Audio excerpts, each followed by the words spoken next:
All right. So I don't know if anyone has experience with this, but we're planning to stop the recording for the break and then start the recording again.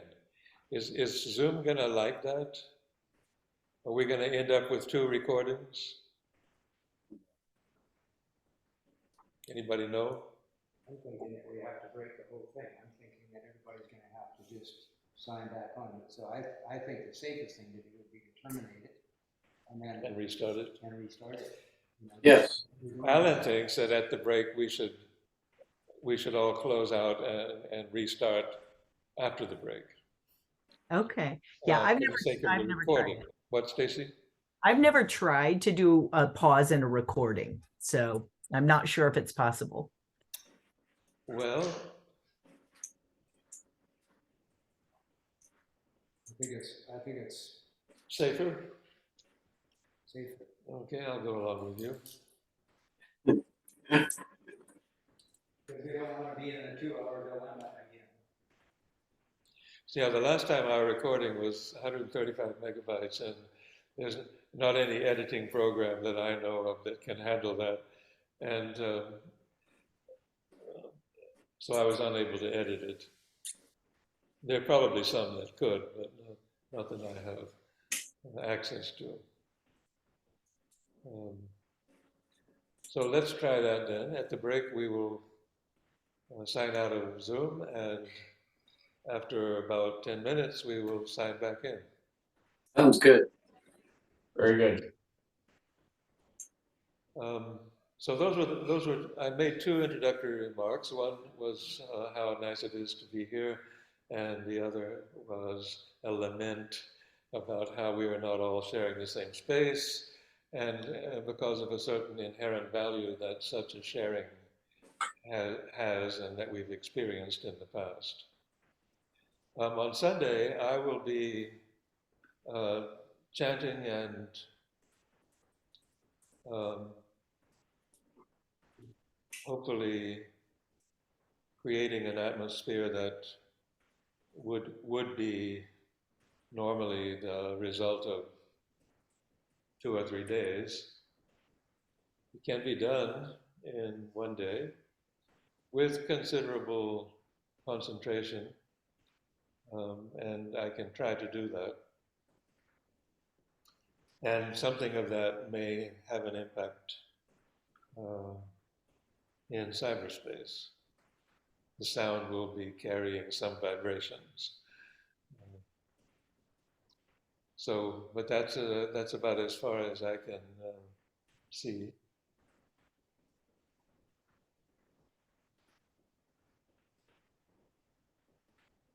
The idea of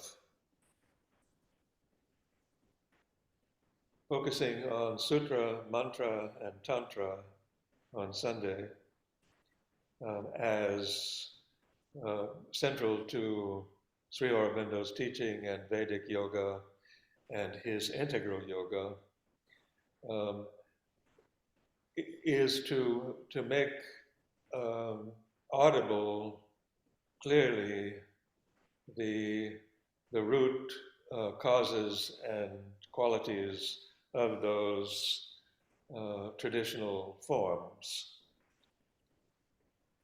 Tomorrow, the practice of pranayama and asana is another type of practice which basically has the same aims, but they are conveyed and realized in a much different way.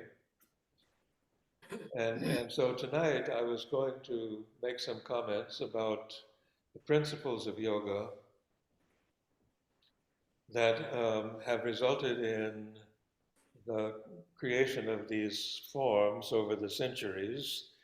And the Vedic, um, as I'm sure you know, the Vedic tradition and culture comes from perhaps as late as 1500 BCE and perhaps as early as um, 10,000 BCE. Um, the writings of the Vedic the writing down of the Vedic transmissions began around 800 BCE. And that was about the time of the Upanishads. And then around the turn of the century, and for the first couple of hundred years of the Christian era, the teachings of the yoga philosophy took place, the darshanas, on which Sri Aurobindo has written quite a lot, or from which he has drawn quite a substantial inspiration. But he has also translated and commented on the Upanishads, and translated and commented upon the earliest Vedic transmissions. And so his philosophy and yoga are the product of the whole history of the development of Sanskritic Hindu mysticism. Look at this screen. Then that looks like you're looking at them, not there. Okay. Are you feeling unlooked at?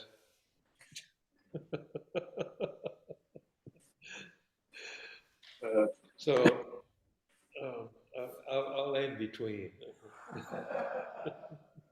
One eye for you and one eye for you.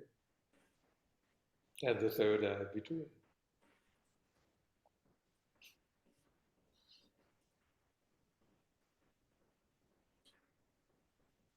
And then, as I mentioned before, the Tibetans took this up around 880 and preserved it for 1,000 years in quite a pristine way. But they are still part of that Indic development.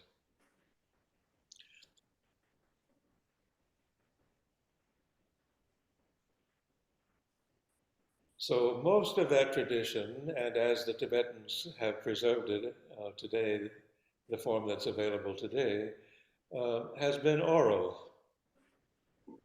It's an oral tradition. And so when I speak of sutra, mantra, and tantra, I'm speaking of an oral tradition.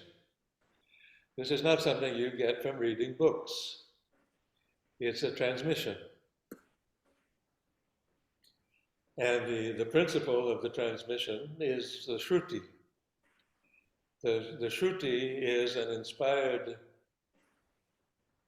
hearing, saying, hearing, transmission. And it inspires or brings about in the sayer and hearer a seeing, drishti. So the shruti and the drishti are the substance of the Vedic tradition. If we read Sri Aurobindo seriously and over a long period of time, we will understand that his writing is largely writing from the shruti. It's not a typical philosophical linear type of writing. Each of his chapters in the Life Divine or in the Synthesis of Yoga is a teaching in itself. And there's not necessarily any connection between them in a logical sense. So each one needs to be heard. If you read Sri Aurobindo aloud, you will understand him much better than if you try to read him silently and figure out what it means. In fact, nobody can really do that. And because we are such a text-oriented culture these days, not many people get Sri Aurobindo at all.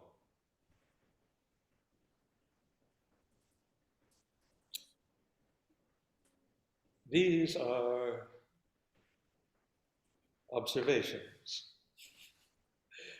I've been working with this for 50 years, and I know the difference between someone who has just read Sri Aurobindo and someone who has heard Sri Aurobindo. And this is also obvious in the teachings of the lamas. Most of their teaching these days have only been translated into English in the last 10 years or so, and not very many people read them. But they convey the teachings orally. I heard the Dalai Lama teach a 3-day Dzogchen teaching, and it was all oral, of course. And he had a translator who was a very, very wonderful speaker, Tibetan Lama, who is known to many people, Songyal Rinpoche.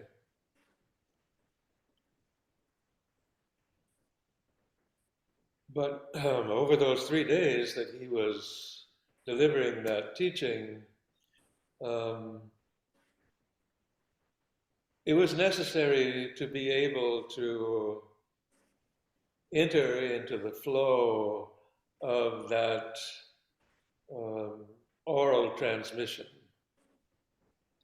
and also to enter into the various tantric ceremonies that accompanied it. And now, you can buy the book. You can read the 3 teachings of the Dalai Lama on Dzogchen. But all of the lamas now are teaching Dzogchen. At that time, no one did. It was held to be a strictly secret teaching. But still, the only way you can really get it is from a transmission by a lama.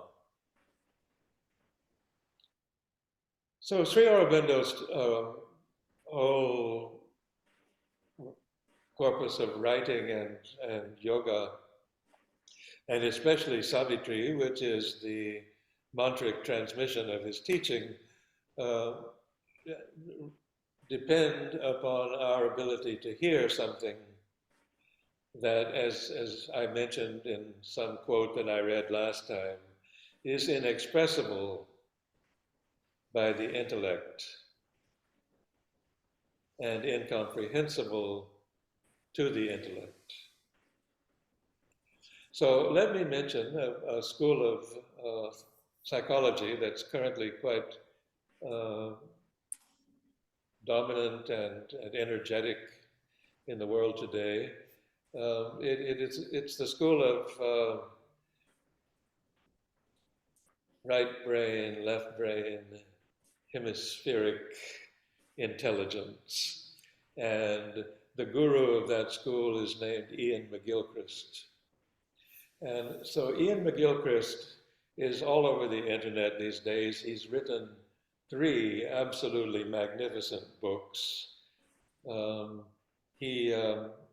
of them is titled The Master and His Emissary.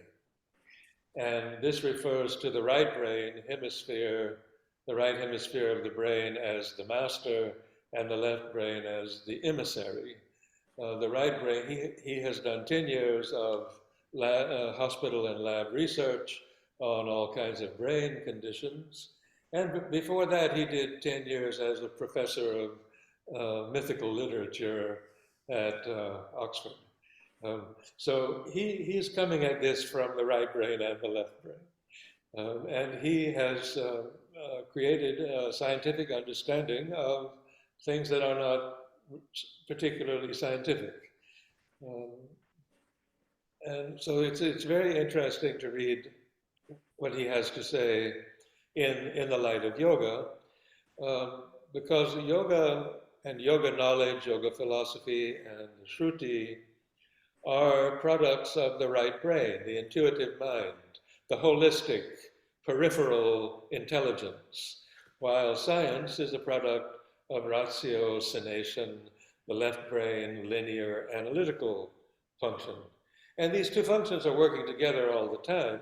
Of course, we need to have the peripheral in order for the linear to work.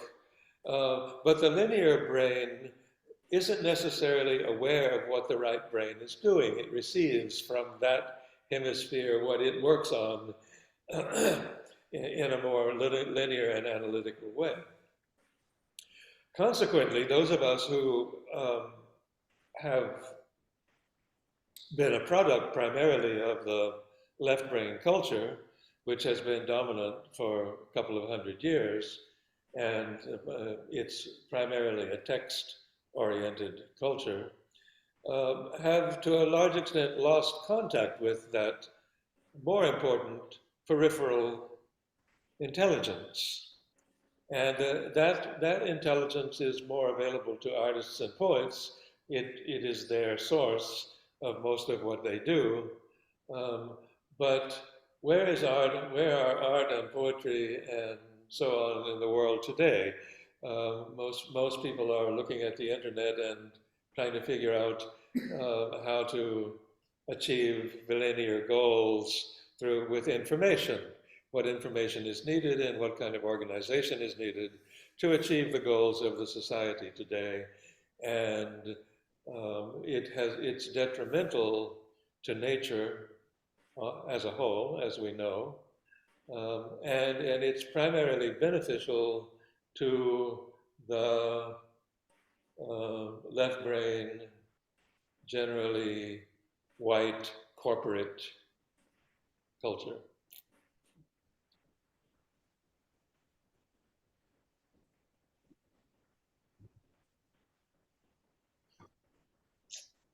And it's also detrimental to those who would like to understand and practice yoga because they don't have much mind space left for that.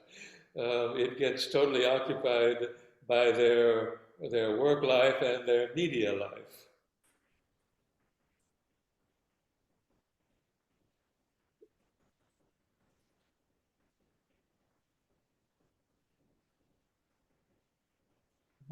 My focus in this seminar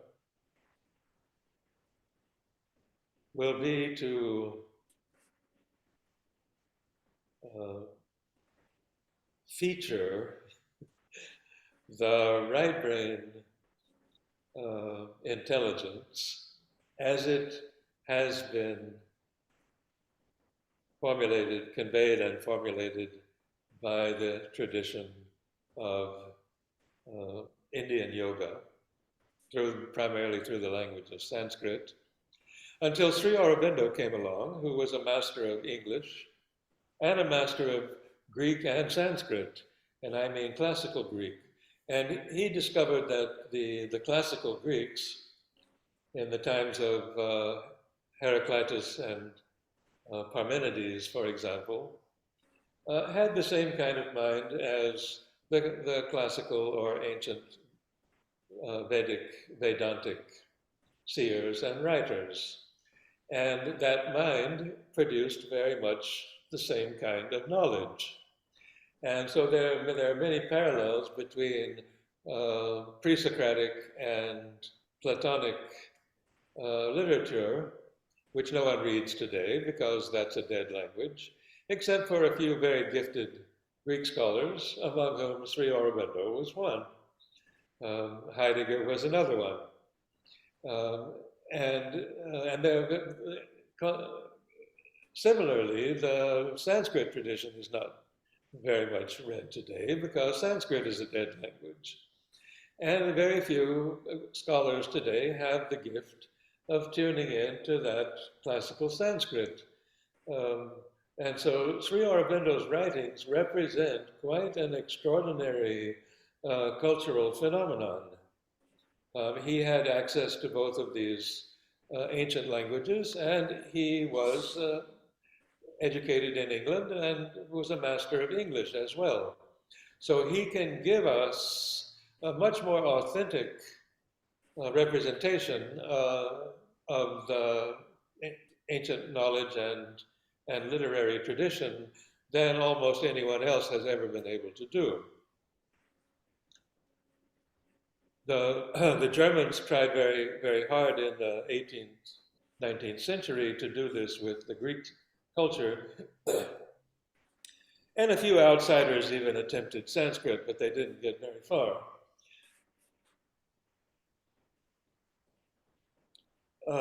In addition to that history, Sri Aurobindo is also in the direct line of yogic teaching of Sri Ramakrishna, Paramahansa, and Vivekananda. They were not scholars particularly, but Vivekananda was quite a highly developed English speaker and reader. And one of the interesting parallels between the Greek and the Sanskrit mystical traditions and the line of development that was undertaken by Vivekananda and Sri Aurobindo is that in the Greek view of reality and existence, there has been or there was there has been a seeing of a cosmic order with a descent from the absolute through the divine mind into the souls, through the gods into souls, that resulted in a space-time world of generation and change that embodies those three planes of the one, the divine mind, and the soul. And they refer to these as hypostases, the three fundamental substances of existence, none of which are physical. And this descent from those higher planes into this world, to create this world, they called a procession. Well, in Sri Aurobindo's vision, which was also Vivekananda's vision, and he speaks often of the descent of the supermind and the ascent of the evolving soul. And in the Neoplatonic and Platonic and pre-Socratic tradition, there was the same idea. There is this procession from the supreme into souls and lives, and then a procession or return back up to union with the divine. And for them, for the Greeks, the fulcrum between is known as the anthos nous, the flower of the mind. And so Sri Aurobindo has incorporated in his philosophy the idea that through the higher buddhi, the higher intelligence, we have access to the supramental consciousness, and through that, union with the divine origin. And the more we know about the system that was formulated by the Greeks, the more we see that he has used that system to interpret the Vedic system, which said the same things, but in Sanskrit and with other mythological origins. So he doesn't tell you that, but if you know it, then you see it in almost every paragraph that he writes. For him, there was an identity between these two traditions, and it comes through the languages. Because he can hear and see what the Greeks heard and saw, and he can hear and see what the Vedic rishis heard and saw, for him, it's one thing. And English is much more influenced by the Greek tradition. The English language is full of Greek words, like biology. And the whole religious tradition of the West is a direct result of Platonic thinking, and Augustine was a great Platonist, and he wrote all the main books that Christianity is based upon. And so the fluid connection between the classical Western tradition and the classical Eastern tradition was captured by Sri Aurobindo, and it's what you read when you read one of his books. You read the unity of those traditions presented to you in totally modern thinking and language, such that you don't need to know really anything about either one of those traditions in order to get the full knowledge that they can contain. So I've recommended strongly to those who are inclined to read some of his work, original work, and allow it to speak to you. Don't approach it with your analytical mind. You know, you read a chapter in the Life Divine, and you read a chapter in the Synthesis of Yoga, and you read a chapter in the Secret of the Veda, and this is how he wrote it. I told you last time. He wrote all of these books simultaneously, month by month, for 7 years. And so he was writing a chapter for each of those books at the same time, and we can read those books like that. And then we began to get in touch with a tradition, a culture, and a teaching that is quite fully developed and at the same time quite unique in the sense that it's in English. And it's written by a master who had the knowledge. So I would like to move on to something substantive from this tradition.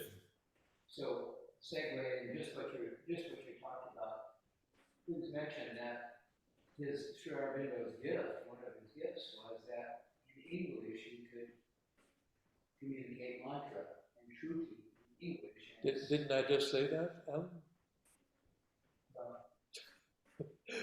Yes, he could hear it and he could communicate the shruti because he could hear and see what it said in Greek, and he could hear and see what it said in Sanskrit, and he had the gift of English, and so what he can convey is that original knowledge and power that those traditions have passed on orally.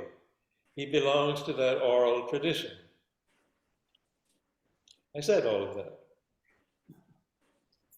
So this is a translation of the Kena Upanishad by Sri Aurobindo. And it's one of those right brain, holistic views of reality from which we might hear something different than what we normally think. And yet it might make sense. But, you know, I'm cautious in assuming that. By whom missioned falls the mind shot to its mark?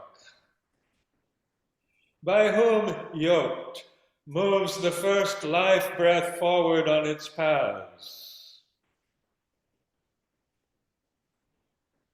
By whom impelled is this word that men speak? What God set eye and ear to their workings?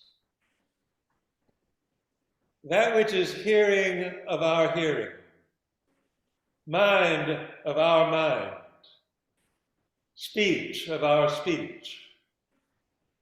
That too is life of our life breath, and sight of our sight.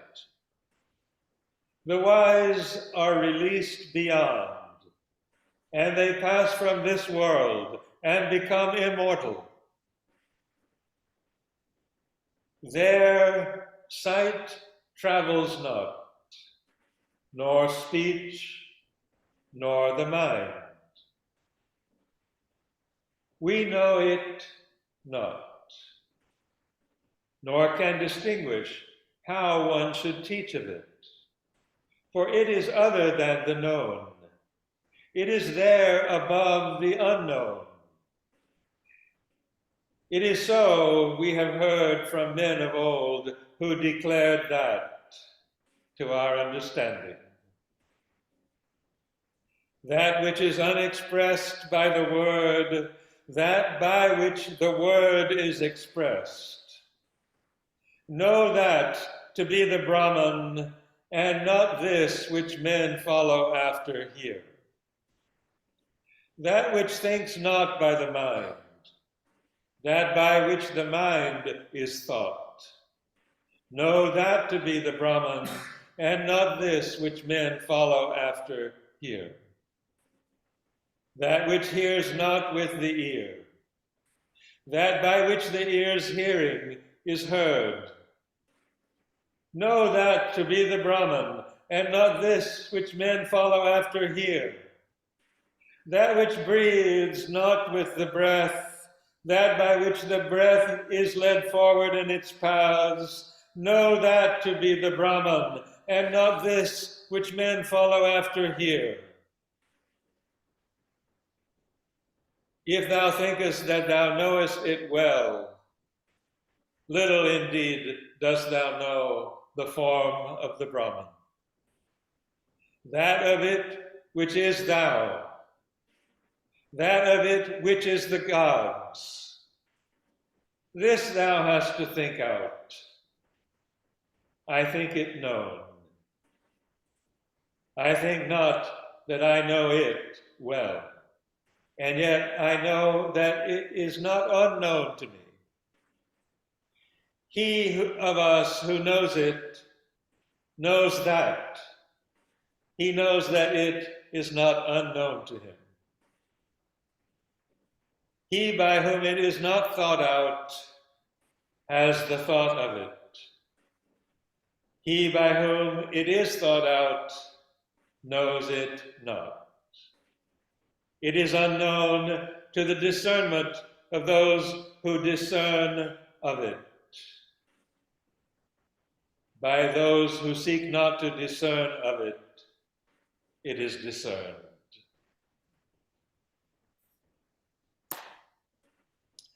There are 35 of those couplets, and Sri Aurobindo wrote 15 chapters elaborating them.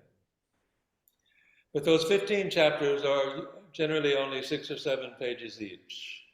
So it's around 100 pages of elaboration of those 35 couplets. Well worth reading. His entire work of 1,000 pages in the Life Divine is also a commentary on those 35 couplets. So what is that? I would say, from what I have heard in those few lines, that what's being referred to are what we know as universal principles. Our speech and what we say with it, and our sight, our faculty, and what we see with our sight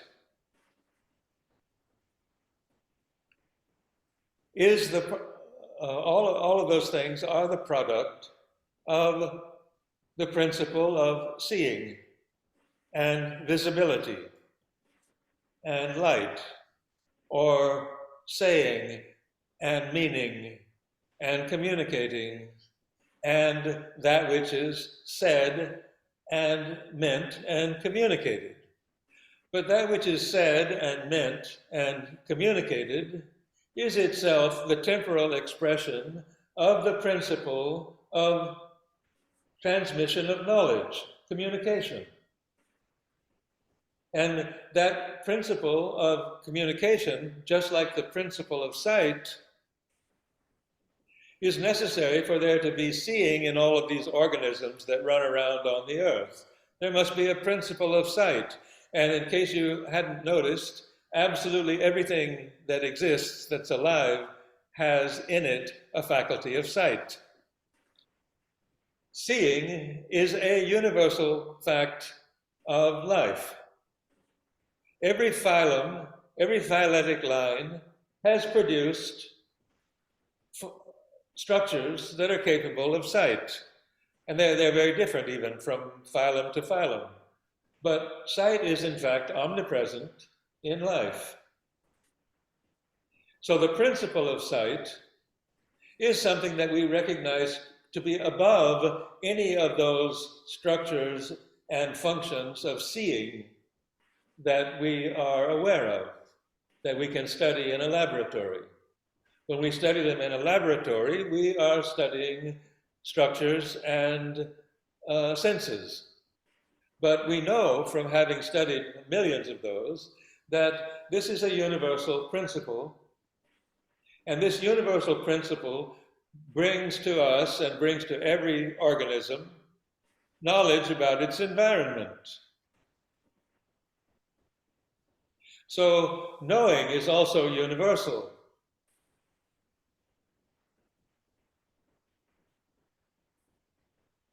Some form of knowing is the result of some form of seeing in absolutely every living organism.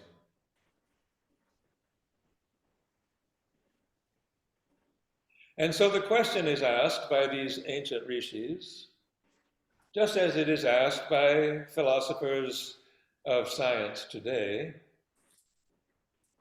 what is the origin of this phenomenon of consciousness?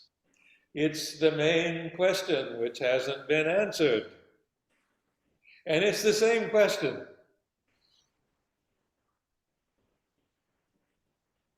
What is this consciousness that is manifested in all of these faculties of sight and all of this derivation of information that organisms get from this faculty of sight that enables them to act, that sends the mind to its mark?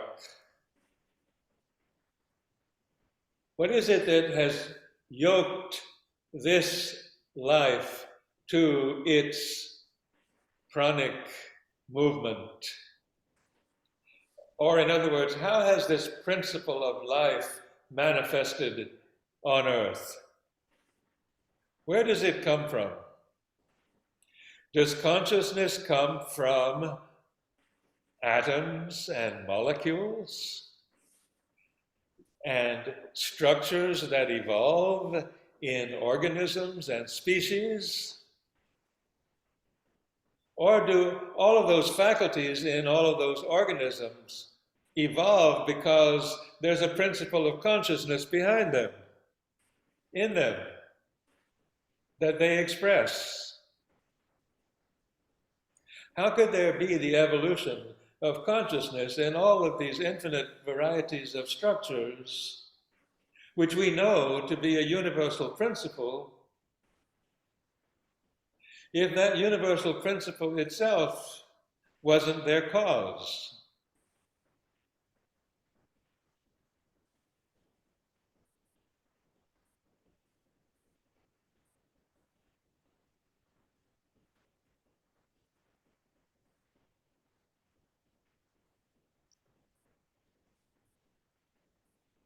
So this kind of observation, along with the one that I featured last week, the observation that there's a difference between the phenomenal reality that we know by our experience and the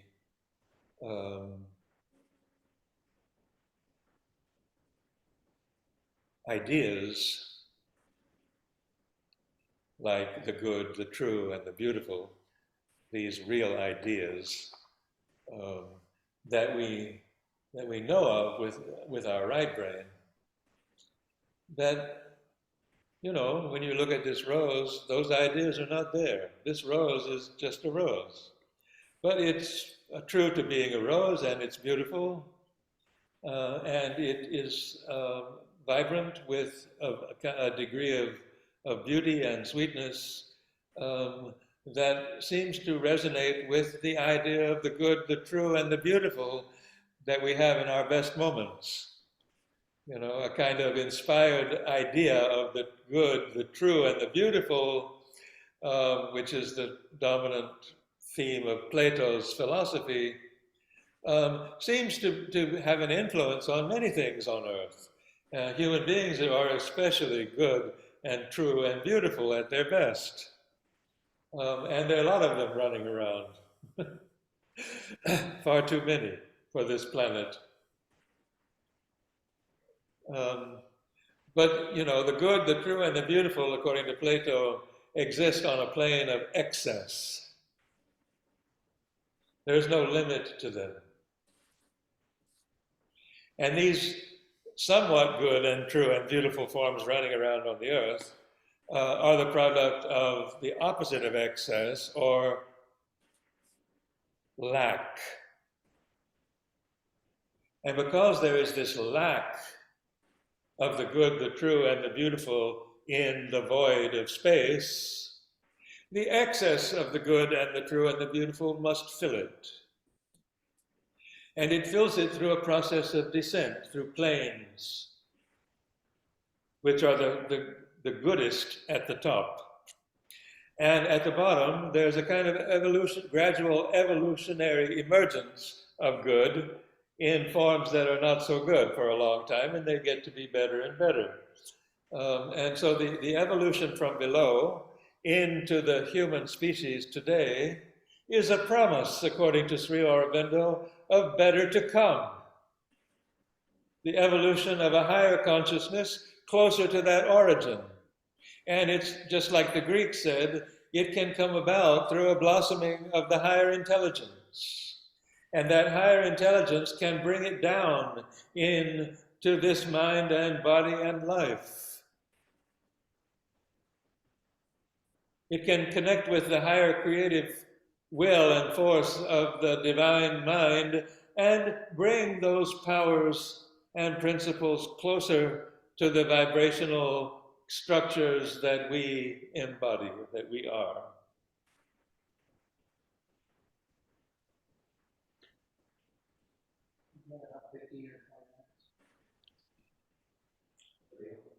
Before what?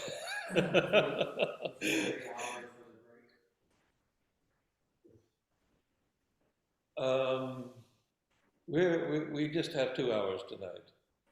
So,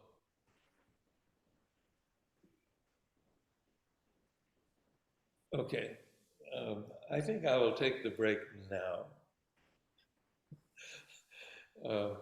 That, anyway, was the end of that argument. And I think everybody can get that pretty easily. From there, from that argument, from that point of view, you can understand that there are two significant lines of development that flow in their respective directions. One is in the direction of mythological, cosmological understanding of the order, the truth of the reality of existence. The other is in the direction of yoga, of purifying and disciplining this lower mind so that it can become aware of those things, to practice those well-known and highly developed psycho-spiritual disciplines that release our inner self from its bonds and allow that higher mind to develop its instruments and then bring these two things together. The cosmological order and a kind of mind or consciousness that's aware of seeing it and uniting with it. Whereas on our plane, we have this left brain, rational mind, and we have this world of forms and, matter and processes and cause and effect, and they work together. So the both of them have to be developed, both views.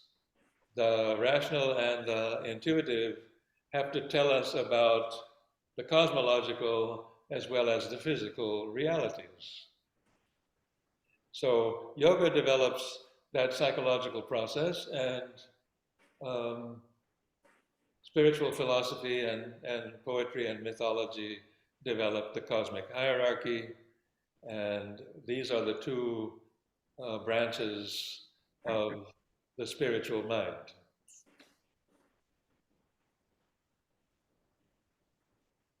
Okay, great. So how long do you want to break? Let's say 10 minutes. Okay. So the operator is going to shut us down. Okay, so let's do this. I'll go ahead and I'll discontinue everything, and so just come back in and sign on. As you know, it doesn't take anything to get on my site. So, but that breaks us, and that our recording then will work. Hopefully, So leave and come back. So, see you in 10 minutes. Aloha. Yeah, aloha.